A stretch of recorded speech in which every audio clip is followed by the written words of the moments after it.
Ну, например, свисток. Холмск, 16 июня 2006 года. Надежда Кускова шла мимо гаражей. Внезапно из-за угла на нее налетел мужчина, прижал к стене и стал срывать одежду. Женщина закричала, но на помощь никто не пришел.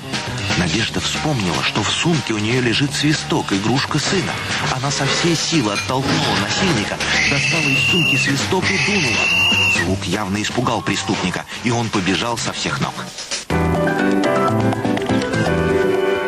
Действительно, насильнику лишний шум и привлечение внимания ни к чему.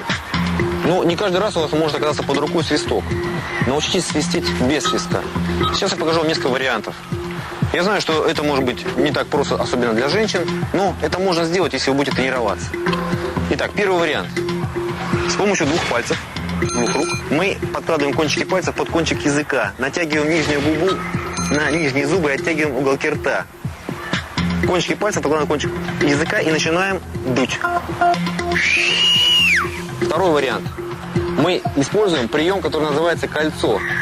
Делаем то же самое движение, натягиваем губы, оттягиваем уголки рта и подставляем кончики пальцев под кончик языка. И третий вариант. Для продвинутых пользователей так делают уличные парни, когда зовут своих друзей на помощь. Без помощи пальцев. Движение. То же самое. Натягиваем нижнюю губу на нижние зубы, оттягиваем уголки рта, но теперь язык приставляем к верхним зубам и издаем свист. Главное, свистите не останавливаясь. Чем больше шума, тем лучше.